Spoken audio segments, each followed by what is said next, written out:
brethren to be baptized, purified, sanctified in the blood and the word all over again. Robert drilled holes in his door to the same pattern as in the saddle tree, then laced the saddle horn to the door just as it had been laced into the saddle.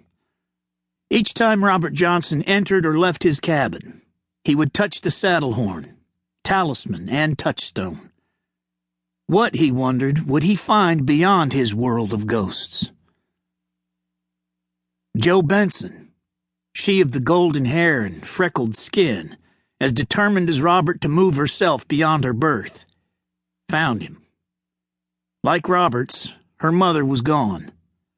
Robert's went to reward, Jo's to punishment, if the village whisperers were to be believed. Jo lived in a dungeon of dangerous men. Her father, trouble. Her brothers, people called them outlaw, and conjecture was not often far from truth in Tennessee. The Bensons cared well for their horseflesh, less so their humankind. Early spring, just as the days warmed, he glimpsed Jo Benson in the trees along the path to the creek. Having yet to dig a well, he fetched water from the creek that ran between his property and her father's. One morning, the bucket on his porch was full. The next morning, he rose early. She carried the heavy bucket with both hands clutching the rope handle, her face a grimace of effort. She heaved the bucket onto the porch with a thud, water sloshing, then rocking back and forth, trying to find its level.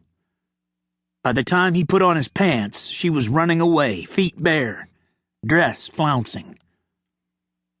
Some days she watched him at work cutting timber for what would be a large barn. Some days he crossed the creek to approach her house close as he could, to catch a glimpse of her life. She dug in the garden, readying the soil for seed.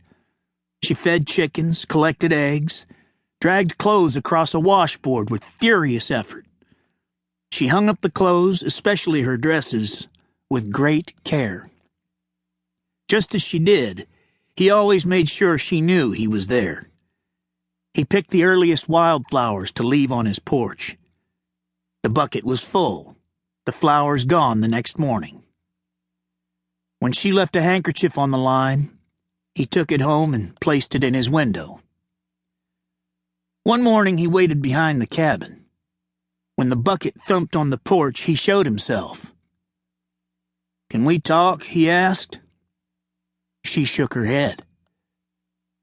"You can speak, can't you?" he asked. She blushed in the early light. "Pa says I mustn't. Manny and Randolph, too. They don't like you." She backed away. "Do you like me?" Robert sat on the porch. She stopped. "They don't like me to think for myself." "My mama always liked you," said Robert. "She wished she could look out for you, back when we'd see you in town." "I was just a girl," said Jo. "Now I'm a woman, 16. "You still look like a girl to me," said Robert. She put her hands on her hips, held her head back. "I can carry water. I can sew. I can churn cream to butter. I can do what any woman can do." Robert blushed, then, his thoughts racing to what he might do with a woman. "We've been trading favors," he remarked. She crossed her arms over her chest. "Water, flowers, and so on.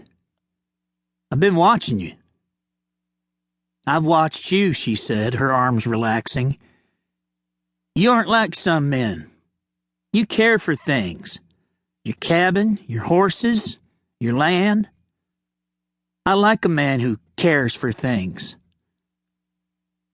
"I could care for you," Robert said. He stepped toward her. "Pa will wonder where I am," Jo said, and ran away. Next morning, when he went for water, a soft singing rose from the creek. He silenced his boots in the brush. Jo was in the creek, at a deep place where sometimes he noodled for fish on the shady side of the bank. She was neck deep in the